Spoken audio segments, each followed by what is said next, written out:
In the heart of a bustling city, where skyscrapers loom like watchful giants and the streets pulse with life, there lies a dark secret hidden in the shadows.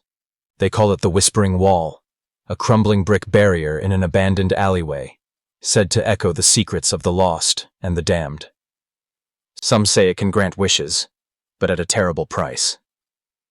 As the sun dipped below the horizon, casting long shadows across the pavement, a group of friends, Mia, Jake, and Sarah, dared each other to uncover the truth behind the legend. The trio gathered in a dimly lit cafe, the air thick with the aroma of coffee and fear. Mia, the skeptic, laughed off the stories. "It's just a wall, guys. Nothing will happen," she declared, her confidence masking the unease that crept into her voice. Jake, the thrill-seeker, leaned closer, his eyes glimmering with excitement. "But what if it does? What if we can really hear the whispers?" Sarah, the cautious one, bit her lip, torn between curiosity and dread. "We shouldn't mess with things we don't understand," she warned, but the thrill of adventure tugged at her. As night fell, they made their way to the alley, their footsteps echoing in the silence. The air turned thick with an unnatural chill, and the streetlights flickered ominously as they approached the wall. It loomed before them, a grotesque canvas of graffiti and decay, as if it were alive and breathing. The stories flooded Mia's mind, tales of those who approached the wall and never returned. But her bravado pushed her forward. They stood before the wall, the darkness wrapping around them like a shroud. Jake, emboldened by the thrill, leaned in close and whispered, "Tell us your secrets." The moment hung heavy in the air, and for a heartbeat nothing happened. Then, a low whisper emerged, almost like a wind rustling through the leaves, carrying words they couldn't quite understand. "Did you hear that?" Sarah gasped, her eyes widening. Mia, feeling a surge of adrenaline, pressed her ear against the cold bricks. The whispers grew louder, a cacophony of voices overlapping, each one vying for attention.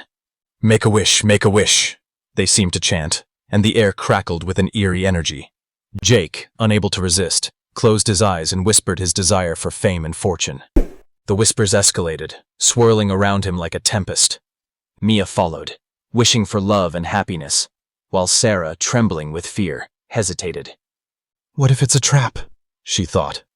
But the urgency of the moment pulled her in. Finally, she murmured a wish for safety, wanting only to escape the madness enveloping her friends. Suddenly, the voices fell silent, and an unsettling stillness blanketed the alley. The ground trembled beneath them, and the wall seemed to pulse as if it were alive. A crack appeared running up the center, and an icy wind swept through, extinguishing the nearby streetlights. They stepped back, fear gripping their hearts. From the crack, a dark figure emerged, its form shifting and indistinct, like smoke weaving through the air. It loomed over them, its presence suffocating. "You have awakened me," it hissed, the sound slithering into their minds. "Your wishes come with a cost. What are you willing to sacrifice?" Jake, frozen in terror, stammered, I just wanted to be famous." The figure laughed, a sound that echoed off the walls, chilling them to the bone. "Fame is fleeting, and it demands much from those who seek it. Are you prepared to lose what you hold dear?" Mia, feeling a surge of defiance, shouted, "I wish for love. I want to feel alive." The figure turned its gaze to her, and for a moment she felt a warmth envelop her.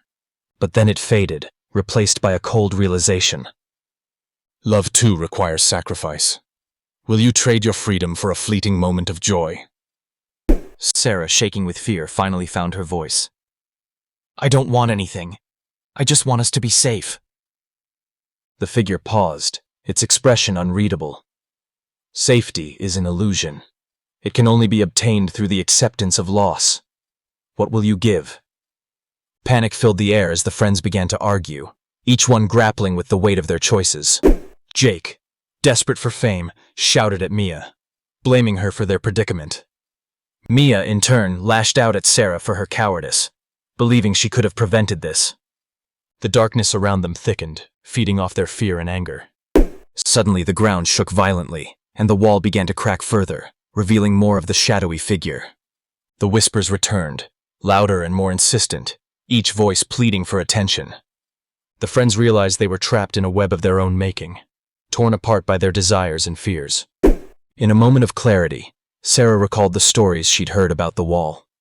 It wasn't just a place for wishes, it was a purgatory, a realm where desires twisted into nightmares.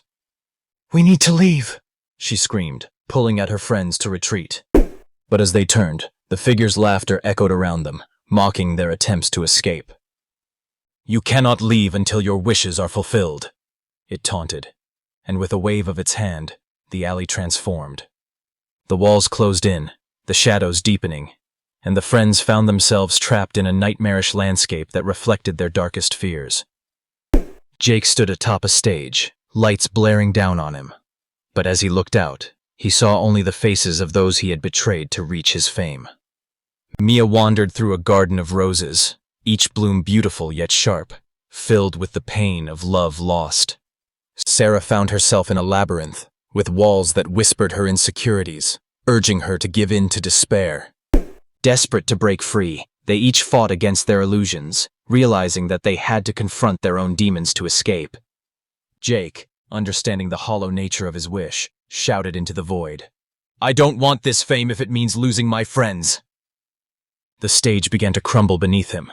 Mia, tears streaming down her cheeks, cried out, "I don't need love if it means losing who I am."